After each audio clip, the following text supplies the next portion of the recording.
Hello and welcome to Sideline Story, your destination for sports news, analysis and discussions. I'm Yang Guang. This week we take a look at a phenomenal grassroots football league that has taken the internet by storm in China and dissect what leads to success of a league without stars and high-level plays. For this chat, I'm joined here with my fantastic co-hosts Tian Yu and Brandon Yates. Alright, the European football season might be over, but here comes Suchao, or the Su Super League, a competition that has turned the Jiangsu province into China's unexpected football capital this summer. Officially known as the Jiangsu Football City League, this grassroots event has gathered all 13 cities in the eastern province battling it out on the pitch. And it's for everyone, from pros to high school students.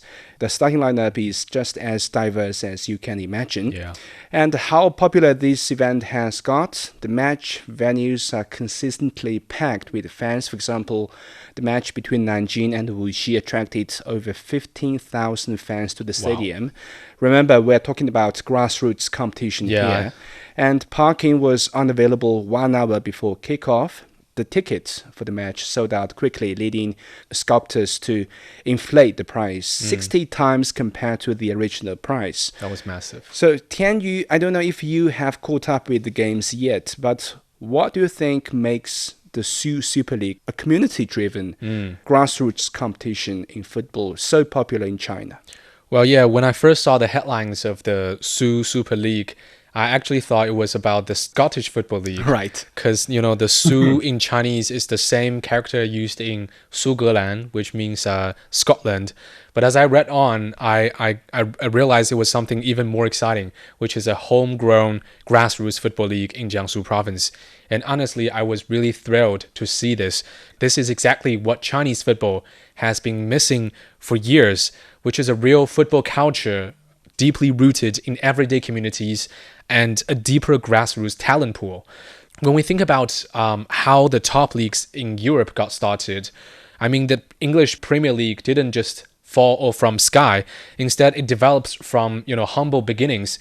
It was like a group of amateurs in a small county kicked off a local tournament, and then more counties started to join in, and regional rivalries formed, and over time, it gradually evolved into the powerhouse we know today. That's the beauty of grassroots football.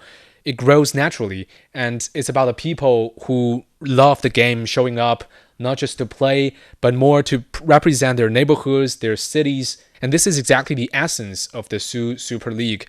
The fans are turning up in big numbers, as you have just mentioned, because they feel that sense of local pride. This is our team energy. So yeah, I think the reason why this Su Super League got so popular across the country is that it's the perfect mix of amateur passion, city pride, and also community engagement. I think it's authentic, and at the same time, it's really fun. And more importantly, it's setting the stage for something bigger, which is a future where Chinese football is built from the ground up, just like the best leagues in the world once were. Actually, my wife is from Jiangsu, so I know a little bit about this province. Jiangsu is a very interesting place. It's not big, but its cities have this special prejudice with themselves. Jiangsu is humorously known as a scattered Jiangsu due to its distinct culture, identity, and history, and this competitive spirit among its cities. All 13 cities have this fierce sense of pride and unwillingness to yield to others. So this makes the Su Super League a league where arranged outcomes and negative plays are almost impossible. Everyone is super serious about this league because they are playing for their hometown. And revolving around this Su Super League, there are a lot of memes generated online, such as competition comes first, friendship 14th. And when Nanjing plays Nantong, fans dubbed the match as a contest of who owns the surname of Nan. So clearly football has become a new ground of earning bragging rights and pride with nothing to do with money or interest. That's why I think the Su Super League got so popular. Every tie in the province is a derby. So Brandon, which rivalries does the Sioux Super League remind you in the football world in terms of the city pride? I mean, there's so many, but I mean, first of all, when I first heard, Sioux Super League, I thought it was something that Cristiano Ronaldo maybe had started, with the name of his Sioux celebration. But yeah, I mean, it's a fantastic thing that's going on in that province at the moment, and the views that it's generated online, along with the in-person participation and viewership, in terms of people showing up to the games and no parking being available and all of that sort of thing. It definitely shows that there is a true hunger and desire for all levels of football in China, not just in that province, but I think across the whole country, because we've also spoken about other sort of amateur level football competitions in China in the past that were equally popular. They seem to have, it's not unique to China, but I think China has a unique way of going about it where I don't think there's many grassroots competitions, taking place anywhere else around the world where you have top level professionals and former professionals going up against, people in their 40s or, high school kids and that sort of thing. And, competing with just some people from the local town or the local city. And I think that's something that I think in any country would really draw in fans majorly. But in terms of comparing it to city rivals globally, I'm not, I think there is definitely an element of very intense city pride that would happen in a tournament like the Sioux Super League. But to compare it to other football city rivalries around the world is quite tricky because when I think of major footballing rivals around the world, there's normally quite a lot of bad blood involved. But from what you guys have described, yes, there is fierce competition and, there's bragging rights and that sort of thing. But they also, I think the amateur element to it kind of makes it less, not intense, but less kind of, there's less animosity. And I think that like after the games and that sort of thing, there's probably a bit more camaraderie. Whereas if I think of like Liverpool, Everton, Arsenal, Tottenham, Manchester City, Manchester United, Rangers versus Celtic, all of these rivalries that come to mind that are so big around the world. I don't think there's any shaking of hands or friendliness at any point throughout the season through those major rivalries. Another massive rivalry that you guys might not know about, that's a city rivalry that's much closer to home for me, is the Soweto Derby. I don't know if you guys have ever heard about it, but it's between two of South Africa's biggest football teams, domestic football teams, Kaizer Chiefs and Orlando Pirates, and they are both based in Johannesburg and in the suburb of Soweto, which is also a very historically significant area of South Africa because a lot of anti-apartheid struggle activists come from that area. Those two teams have also had major success in, domestic South African football as well as continental African football. Just the numbers for this rivalry every year. So I'm pretty sure it happens at least twice a season, but every single game, it happens at Soccer City in Johannesburg. Guaranteed, you've got 100,000 people in the stadium. Guaranteed, no question, every single year. The quality of football sometimes goes up and down depending on the amount of talent that's available in South Africa. But the demand for that local rivalry in terms of viewership and in-person attendance, I don't think there's any other sports matches in South Africa. Even when the Springboks play, the South African national rugby team and are four-time world champions, I don't even think they have ever exceeded 100,000 people for a home game. But this Orlando Pirates Kaizer Chiefs local derby always has over 100,000 people. So there are definitely football rivalries you can compare to the Sioux Super League, but I also think that it seems like the overall atmosphere of the Sioux Super League, as well as other sort of amateurish level sporting competitions around China, there's fierce competition, but the overall atmosphere seems to be one of, coming together and enjoying the rivalry. It's in good spirits. I just think the contests within the Sioux Super League is kind of in similar atmosphere with the derby in Johannesburg you just talked about, because the cities in province, they have equal, I would not say hatred, but disagreements with each other. Animosity, Yeah, like Nanjing is the capital city of Jiangsu province, but economically, Suzhou is the top one. So they have some kind of competitiveness under the river. But now, if we take those two teams to the football pitch, they can fight like It becomes like a war zone. Yeah. yeah. And also, I agree with you, Brandon. The grassroots football events are not unique in China, but what is unique in China is that the country can always organize grassroots events like they are hosting professional games.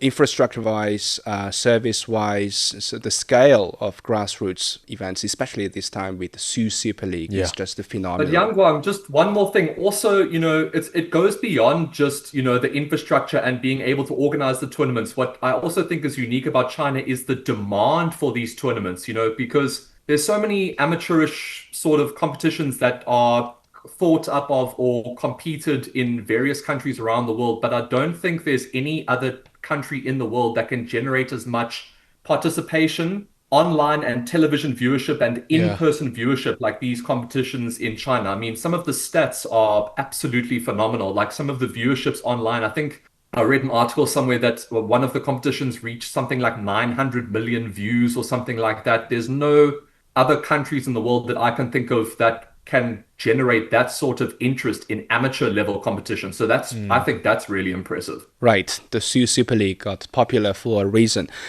Now let's have a short break before we move on. Let's quickly review the biggest sports stories in the past week. China ended their 2026 FIFA World Cup qualifying campaign on a winning note with a 1-0 victory over Bahrain in Chongqing. After losing 1-0 to Indonesia, China no longer had any chance of advancing to the playoff, making the last round a match of honor. 18-year-old forward Wang Yudong converted a penalty in the stoppage time for his first international goal and the winner. There's 1 year to go for the 2026 FIFA World Cup. FIFA President Gianni Infantino expressed his confidence in the tournament. The impact of this tournament will be profound and long-lasting. A FIFA World Cup always inspires young people, but in 26 we are going even further by creating real pathways for the next generation. The scale of investment and visibility will accelerate grassroots programs, boost infrastructure and inspire young players to dream bigger. Featuring a newly expanded pool of 48 teams, the tournament will be the largest and the most inclusive edition in history. Organizers expect the 2026 World Cup to welcome 6.5 million fans to stadiums across Canada, Mexico, and the United States.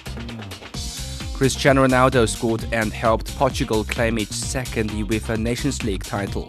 Portugal overcame Spain 5-3 on penalties after a tense 2-2 draw in Munich. Portuguese coach Roberto Martinez praised Captain Ronaldo's role in the team. A captain with Cristiano Ronaldo's experience is essential to create values we believe in, showing personality, going behind twice today against a great Spain team, but continuing because of the captain's influence. That's great. We use experience, we use strength, and we show today we're a team ready to win. Earlier goals from Kylian Mbappe and Michael Olise earned France a 2-0 victory over host Germany in the third-place playoff. Carlos Alcaraz came back from 2 sets down and saved 3 championship points to get past world number 1 Yannick Sinner and retain his French Open title. It was the longest ever French Open final, lasting nearly 5.5 hours. Honestly, I know how hard you're chasing this tournament or every tournament. I'm pretty sure you're gonna be champion not once but many times. It's a privilege to share the court with you in every tournament, making history with you. The match marked the first Grand Slam men's final between 2 players born after 2000. Reports say the Phoenix Suns are actively working with Kevin Durant's business partner to weigh trade options. Teams that have reportedly expressed interest in the 36-year-old forward include the Rockets, Heat, Timberwolves, Knicks, and Spurs. If Durant is traded, he becomes eligible to sign a 2-year extension worth up to $112 million in July. All right, welcome back. Now take a look at the rules of the Su Super League. Each team is allowed to have at most 3 professional players on the squad and no foreign players. That means Ronaldo and Messi have lost their chances of playing in the Su Super League. Yeah, but pity. What I'm very curious of is that why the threshold is, the white limit is 3 pros. Why not 5 or 6? Tianyu, How much do you think the gap is between amateur and professional players? Do two more pros make huge impact? I mean, we're talking about regular professional players, not star players like Bellingham or Mbappe. Yeah, but I would say the gap is huge because Still huge. yeah, I think it's not just about skill; it's about mindset, body conditioning, and years of focused training. Because amateurs usually play for fun or for as a hobby after work or school, but for pros, football is their job. It is their career and their life and everything they do. From diet to their sleep. I don't know if you guys have watched this, but I recently watched this program made by the official account of Arsenal, and which is called Guess the Arsenal Player. The organizers mixed a group of amateur footballers with one former professional footballer who used to play for the club, and they would invite two current Arsenal players to figure out who the real pro was. The interesting part about the video was the physical challenges like one-on-ones, volleys, and first touches. The pro in the video didn't just do better in these challenges. They played it like it was not a sport. So his touches were clean, the movements were sharp, and his use of body positioning in duels was on another level. So I think definitely wasn't a Man United player. Definitely wasn't a Man United player. But even his, footwork, just the way he moved, was clearly different. So yeah, what I was saying is that you put a professional in a grassroots game like the Super League, even if the rules say only 3 pros can play per team, these 3 players can outperform others on the pitch instantly. They've got, I wouldn't say elite level, but at least professional level game IQ, faster reaction times, and bodies built for this game. I'm not trying to disrespect the amateurs. I mean, many of them are incredibly passionate about the sport and they're skilled in their respect, in their own right. But there's just a clear divide when it comes to the speed, consistency, and physical sharpness between them and real professional players. Right. Correct me if I'm wrong, but wasn't Jamie Vardy an amateur player back then? But he was, incredibly talented, and then the scouts find him, professional enough to become, a pro. Right. Yeah. So a lot of a lot of players fall through the cracks, and some of them only make it later in life. And I think Leicester City in particular is a very good example of a club that brought together semi-amateur players that were super talented, but somehow didn't come through the ranks or were kind of missed. I mean, Jamie Vardy is one, but Riyad Mahrez was also kind of in that sort of situation. Yeah. N'Golo Kante was also famously, I think, playing in like the 2nd or 3rd or 4th division of France and was, walking to and from training sessions and then went on to be the best defensive midfielder in the world and a World Cup winner. So it doesn't happen often. Yeah. But yeah, there are some ridiculously talented players, particularly in Europe, I think, that sometimes, fall through the cracks because there are just so many players that are hoping to become professional footballers. So, at the end of the day, sometimes the scouts make mistakes because they're human beings. Yeah. Yeah. About this subject, there's a hot debate in Chinese football online community, which is if 11 college amateur players can beat 5 players of the peak Barcelona squad. Interestingly, many would say yes, because clearly they got the man advantage on the pitch. So, Brandon, what do you think? Never in a million years. Are you talking like a prime? If I'm thinking of like a prime 5-a-side Barcelona team, so let's go through it. Maybe like Victor Valdez, Gerard Piqué. I would go with Carlos Puyol, Xavi, Iniesta, and Messi. Let's call that the 5-a-side team that played against 11 college amateurs. I think that 5-a-side team would beat some 11-a-side Premier League teams now. So it's kind of like the the online debate that's raging at the moment. There are 1,000 men versus 1 gorilla. I don't know if you guys have seen that on social media. There's been a lot of discussion about that. But yeah, look, I mean, amateurs also kind of like ambiguous word. There are some amateurs that are kind of not playing professionally yet, but are on the path to playing professionally, or they just like play, one Sunday every month, so I guess it kind of depends on what level these amateurs are. And also something else to consider is, if the 11 amateurs are coming up against that five-a-side Barca team, those amateurs will definitely be giving 110%, whereas the five Barca players, can we be guaranteed that they are playing with the mindset of it being like a Champions League final? I'm not so certain. So I think there's a lot of variables, but I mean, that would be an interesting question for AI, as it develops over the years. I remember there was one Rocky movie, where they had like an AI generated version of Rocky Balboa against like some current boxer, and then Rocky won the AI like match. They should do something similar to that to potentially answer this question. Look, I don't think it would, I don't think it would be like, I don't think the five players would like walk it. I think honestly, even beyond amateur, I think your standard, like maybe even championship or second division English league team, a full 11 against Barca's best ever five players, I think they would struggle. I just think when they attack, of course they can dominate the opposite 11. But when they defend, I would have a big question mark there.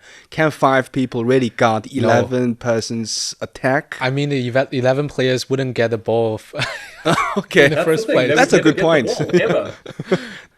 Okay, now back to the Sioux Super League, and let's have a look at the hosting province. Jiangsu boasts the second largest economic aggregate in China, and what makes it unique is not about its strength, but its remarkable economic balance across its cities. Stats show that the GDP ratio between the highest and lowest cities in the province is just about 5.7 times, significantly lower than the average of 17.6 times in other major provinces. And in terms of transportation, Jiangsu has one of the most sophisticated high-speed rail and road systems, which means mobilizing players, staff, and even fans won't be a problem.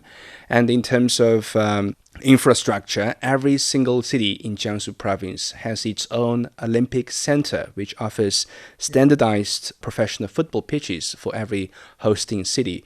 I think this is a threshold not many other provinces in China can reach.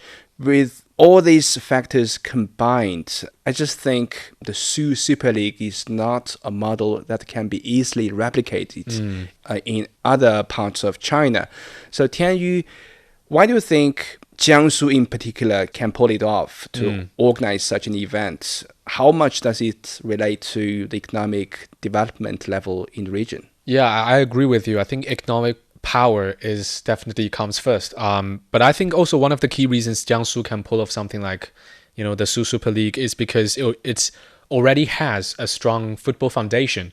I mean, we're talking about a province that's home to 5 professional men's clubs. And I mean, that's a lot for one region. And let's not forget Wu Lei, arguably one of the biggest Chinese football star in China, came from Jiangsu province. So I think football isn't new here. The culture has been growing for years in Jiangsu, especially through youth development programs. On top of that, I think you've mentioned the economic power of the province. Jiangsu has consistently ranked near the top in China's GDP. And that kind of economic strength makes a difference because, the cities can simply invest more in infrastructure, clubs can get more sponsors, and local fans have the time and means to support community-level football. Right. Ironically, the best economically performing cities in the province, Wuxi, Suzhou, and Changzhou did worst. In the Sioux Super League right now, they're at the bottom of the table. There might be a debate how economy, facilitates football development. Maybe in terms of organizing the event, it helps a lot. But in terms of the real performance on the pitch, there might be some other factors. The Sioux Super League not only attracted football fans, but also tourists. It has boosted culture and tourism consumption in the province. For example, the match between Changzhou and Yangzhou. Changzhou leveraged that game by, issuing city invitations During the match day, actually, Changzhou welcomed over 60,000 tourists from Yangzhou, and the top tourist destinations in Changzhou offered free admissions for Yangzhou visitors. So, Brandon, is sports now a signature of cities? Because we see so many tourism happening or revolving around, sports. For example, many would go to Barcelona not for scenic spots, not for architecture, but for football games there. I think it's definitely a big draw card for many cities. I mean, like Barcelona, I think is a really good example because, like you mentioned, Yang Guang, it's one of those cities that when it comes to, having a massive club like Barcelona, which is one of the most iconic football clubs in global football and in history, it's definitely an added draw card because I think that if you look at, stadium attendance at the Camp Nou, I think so many foreigners and tourists, even some that I know of, are just flocking to a city like Barcelona to obviously see, the sights. But I think the main draw card is, for them at least, is to go and view a Barcelona match, or at least go to the museum, or take a tour of the stadium, or whatever it may be, or hopefully bump into one of their favorite players in a store or a restaurant or something like that. I think there is definitely an element where a lot of cities view a certain sport or club as a part of the signature of their city. I don't think there's many that view it as their only signature. Jiangsu is a fantastic example of that. Tianyu is the Su Super League turning into a signature for the Jiangsu province. Does it attract you to go to Jiangsu? Definitely. Yeah, I think I would definitely say that sports are becoming a signature part of city identities in China. Because, take Jiangsu, the Su Super League isn't just a football tournament anymore. It's become a local brand that draws tourists, like you mentioned, boosts spending on culture and entertainment. I mean, people don't just come to watch football. They stay for the food, the vibe, and the local culture. Yeah, I think we've also seen a similar story happening in Guizhou with the Village Super League. Right. Because what started as a grassroots football event turned into a national phenomenon, bringing visitors from around the country and putting remote towns on the map. This trend of cities building unique sports cultures is a really positive sign for me. It brings people together, and it even drives tourism and business. And if more regions follow suit in China, I think we're looking at a much richer and more sustainable sports ecosystem across this country. Right, sports does bring people together. Let's see how this Su Super League will be played out and how this will impact the football vibe in China.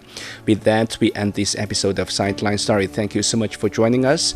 Subscribe to Sideline Story and leave your comments wherever you listen to podcasts. For more information, you can also check our website at radio.cgtn.com.